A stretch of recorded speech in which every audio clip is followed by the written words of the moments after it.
d'œuvres de la littérature occidentale retracent les exploits de héros militaires magnifiques. En les parcourant, je me suis posé la question de ce qu'il en est des héros militaires africains. Bien que la littérature africaine d'après les indépendances ait accordé une grande attention aux phénomènes militaires, elle s'est relativement peu intéressée à la guerre elle-même. Et en parlant des militaires, les écrivains africains ont davantage évoqué les méchants que les héros. C'est comme si un antagonisme s'est développé entre les écrivains et les militaires, à l'exception bien sûr des combattants de la libération en Afrique du Nord et en Afrique australe. Même un poète de la libération comme Denis Brutus en Afrique du Sud éprouve des sentiments ambivalents envers les bottes, baïonnettes et ceinturons. On peut donc se poser deux questions. Pourquoi y a-t-il si peu d'œuvres littéraires sur l'héroïsme des militaires dans l'Afrique postcoloniale? Et donc, pourquoi y en a-t-il autant sur leur vilainie? Bonjour à toutes et à tous et bienvenue dans ce vol du Sankofa ce jour, le premier d'une série de 2 plongées au cœur de la littérature africaine post-indépendance. Éphéméride africaine, pas mon papa. L'absence d'œuvres sur l'héroïsme des Africains n'est pas due à l'absence de héros. Les femmes et les hommes morts courageusement pour la cause qu'ils défendaient dans les guerres africaines survenues depuis l'indépendance ont été nombreux. 3 raisons semblent expliquer cette absence. La première raison, c'est la nature même de ces conflits. Hormis celles menées par l'Égypte, la plupart des guerres vécues par les pays africains indépendants furent des guerres civiles et souvent des guerres de sécession. Ce fut le cas notamment de la guerre du Biafra au Nigeria, où l'écrivain Chinua Achebe, ambassadeur du Biafra durant la guerre civile, ne pouvait glorifier trop ouvertement le Biafra et ses héros après la guerre. Ce fut aussi le cas en Ouganda, de la combattante ougandaise de la fin des années 80, Alice Lakwena, considérée comme une rebelle tribaliste, ce qui mit un obstacle à la diffusion du chant à sa gloire.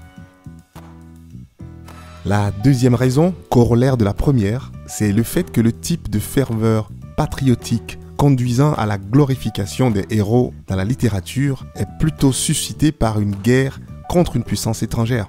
C'est le cas de la guerre d'octobre 1973 entre l'Égypte et Israël, le bombardement américain sur Tripoli et Benghazi en avril 1986, assimilé au combat de David contre Goliath. Et puis aussi le cas des guerres de la Corne de l'Afrique qui ont donné également naissance à une poésie empreinte de douleur.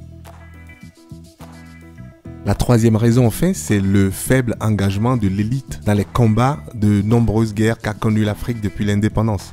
Les poètes et les écrivains sont vraisemblablement plus inspirés par les sacrifices des autres intellectuels, leurs confrères, plutôt que par la mort de paysans inconnus. Ainsi, l'exemple le plus frappant, c'est la mort du poète biafrais Christopher Okigbo, engagé au front et mort sur le champ de bataille, juste au tout début de la guerre, lors de la guerre du Biafra bien sûr.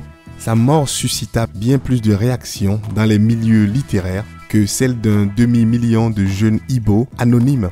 La guerre du Biafra a donc produit son Wilfrid Owen pour faire référence à la littérature anglaise, mais n'a pas vu émerger l'équivalent nigérian ou biafrais d'un Robert Graves, d'un George Orwell ou d'un Norman Mailer.